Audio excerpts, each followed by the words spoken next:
Today we're going to talk about unit rates. Unit rates are ratios. They're special types of ratios. A rate is a ratio that compares two amounts that have different units. What does that mean? So yesterday we were comparing dogs to cats. They do not have different units because dogs and cats can be categorized as animals or pets. We also compared boys to girls. Again, boys and girls are not different units because boys and girls can be categorized as kids or human beings, right? So what is an example of a ratio with two different units? So here's the first example. Okay. If we were comparing 5 cans to $4. Okay. So let's say that you can buy 5 cans of tomato soup for $4. Okay, it compares two different amounts, but they have completely different units. Cans is dealing with what? Food. And $4 is money. And money and food are not categorized in the same group. They're completely different. Okay? Another example of a ratio that is a rate because it has two completely different units is if we said that a turtle can go 98 miles in 90 minutes. Okay? So if a turtle can go 98 miles in 90 minutes, that is a comparison of the two amounts, but it's a rate. It's a special ratio. It's considered a rate because miles deals with distance, whereas minute deals with time. And time and distance cannot be categorized in the same group. So that's two completely different units. So when we compare two amounts that have completely different units, that ratio is called a rate. Okay, so rates are ratios, but they're two different units. Now, the title of our notes is unit rates. So what is a unit rate? So if a rate is a ratio that compares two amounts that have two totally different units, a unit rate is getting the rate down to 1. So that's why it's a unit, 1 unit. Okay? So a unit rate is getting the rate down to 1 unit. So getting one of your units, so remember in a rate there's 2 units, right? But getting one of the units,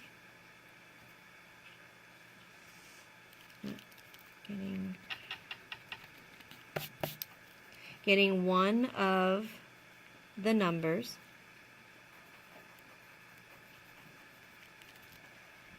down to 1 unit.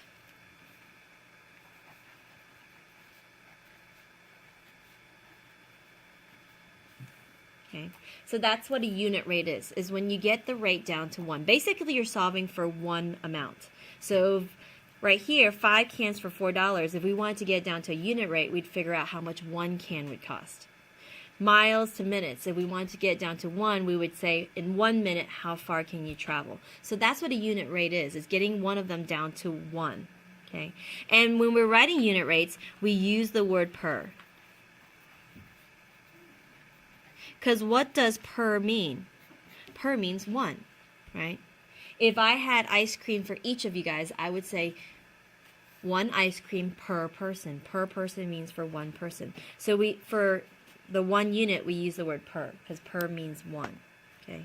So let's solve it for the first example. So our first example, our first rate was 5 cans for $4. How do we get that down to a unit rate? Well, like I said, you would solve it for 1 can. Right? Now, you could do it for $1. You could say, well, how much would $1 buy? How many cans could $1 buy us? But in real life, at the store, you don't usually say, oh, per dollar, how much can I buy? Usually you say, well, how much is each item per can or per piece of, broccoli, I don't know. So per pound, I guess, or per candy bar. So usually it's for that one item, how much. You don't usually do per dollar. Okay, sometimes you do per dollar, but not always. So here, to get it down to a unit rate, we get it down to 1. And the better one to get down to 1 is to get the cans down to 1. So how much would 1 can cost? Now, how do I get this down to 1? I would have to divide by 5. 5 divided by 5 would be 1. If I do it to this side of the ratio, I have to do it to this side. You have to divide both sides by 5. If I divide 5 by 5, I get it down to 1 can. That's how I can get it down to 1 can. And what is $4 divided by 5? Now, you could do some long division on the side here. Okay. Some of you guys probably already know it mentally. Now, 5 can't go into 4. 5 goes into 40 8 times. And then 5 goes into 0 0 times. So how much is 1 can? It'd be 80 cents. Now, this is a unit rate, but we always use the word what? Per. So how would we actually say this? Well, if we were saying this, it would be 80 cents per can. The per means 1. For 1 can, it was 80 cents. So it's 80 cents per can. That is our unit rate. Okay. It's still a ratio. Rates are ratios. You're still comparing two amounts, right? But we're getting one of the amounts down to 1. So 80 cents per can. Okay. Let's do another example. So in our next example, let's do the miles and minutes. Okay. Let's say that 35 miles takes you 5 minutes. So to go 35 miles, it takes you 5 minutes. Okay. How do we get this down to a unit rate? So right now it's a ratio. It's a rate. Right? 35 miles to 5 minutes is a rate. How do you get down to a unit rate? Now, here you need to decide, is it better to do per miles or per minute? In real life, usually people do what? Per minute to figure out how far you can go in 1 minute. So it's better to get this down to 1 than this. How do we get this down to 1? We would have to divide by 5, because 5 divided by 5 would be 1. And you'd have to do this to this side as well. Okay, divide by 5, divide by 5. So here we've got it down to 1 minute, right? So in 1 minute, how far can you go? 35 divided by 5 would be 7 miles. So our unit rate here is 7 miles per minute. So that is our unit rate, 7 miles per minute. We got the rate down to 1, right? One of the units down to 1. So we figured out for 1 minute how far you can travel. Okay? Let's do another example. Let's say you're at the store and you can buy 8 pounds of apples for $4. So there's our ratio. Here's our rate. The rate is 8 pounds for $4. Okay? So 8 pounds for $4. How do we get it down to a unit rate? Now again, you have to decide, is it easier to get it down to per dollar or per pound? In real life, would you find the price per pound, or would you find out how much a dollar can get you? Now in this case, I guess you could do it either way. You could say, well, $1 would get me so many pounds, but usually you would figure out per pound. How much money would it cost per pound? So we get the pounds down to 1. How do we get pounds down to 1? We would have to divide by 8 to get the pounds down to 1. But then you'd have to divide the price by 8 as well. Okay? 8 divided by 8 would be 1. So we know 1 pound over here would cost how much? What is $4 divided by 8? Again, you could do some long division on the side, but you could probably also solve this one mentally. 8 doesn't go into 4. 8 goes into 40 5 times. And then 0. So you can see that it would be 50 cents for 1 pound. That's the unit rate. Rewrite it. It would be 50 cents per means 1, per pound. That would be our unit rate. Figuring out for how much for 1. Okay. Let's do one more example. This will be our last example for unit rates. Let's say, and guys, it doesn't always divide nice and evenly. Sometimes you'll have a fraction or a decimal, and that's fine. Okay, so here's a good example of where it does not divide evenly. Let's say somebody had, for Halloween, they got 125 pieces of candy, and they plan to give it to 20 kids. Right?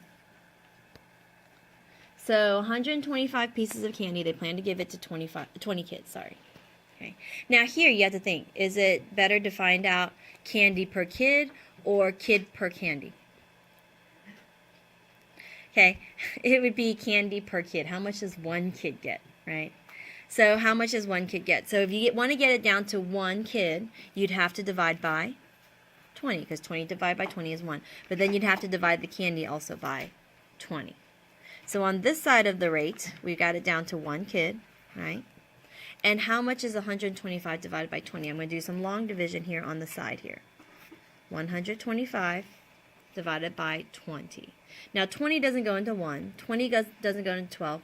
20 goes into 125 how many times? And that would be 6. So you put the 6 over here by the 125. 6 times 20 is 120, subtract, and we have 5 left over. Now, this is where you need to decide. Do you want to write your unit rate as a fraction or as a decimal?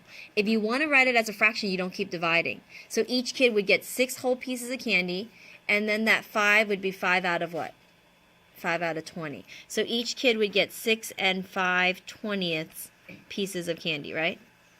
Now 5/20ths is not simplified. 5/20ths would be 1/4. So each kid would get 6 and 1/4 pieces of candy. So that's for one kid. Now you can do it this way, or if you decided you don't want to write it as a fraction, you'd rather write it as a decimal, you would keep dividing. So here you would keep dividing, you'd put your decimal in here and put some extra zeros and keep dividing. Bring down a 0. 20 goes into 50 how many times? Twice. That's 40, subtract 10, bring down the next 0. 20 goes in 105 times, which you kind of already knew that a fourth would be 0.25. But if you wanted to do the decimal, you could. So then if you wanted to do the decimal, you would say each kid would get 6 and 2,500 pieces of candy. So now we have to write the unit rate. So you can do the fraction or the decimal. I'm going to go ahead and do the decimal. So that would be 6 and 25 pieces per kid. So each kid would get 6 full pieces and then a fourth of a piece of candy. So that would be the unit rate. Okay. Now let's say that you want to get it down to per candy, which is weird, but you could. Okay. You could figure out how much one piece of candy could feed, how much of a piece of candy could feed. Now if you wanted to do it per candy, you'd have to divide by what? 125, 20 divided by 125. And if I did that on the calculator, 20 divided by 125, one piece of candy would feed 1/1600ths of a kid, which 1/1600 simplifies to 4/25. So basically, if you ate one piece of candy, that would feed 4/25 of your body. That would satisfy 4/25 of your body. Okay, which is weird, but you could do it that way. It's just nobody does it that way. That one candy could feed 1/1600ths of a kid, right? A fraction of a kid. So it's better to do it how much candy would one kid get versus how much one candy could feed a kid. Okay? So when you're doing unit rates, you do have to decide which one is the better one to get down to 1, right? Per candy, per kid. In this case, per kid was better.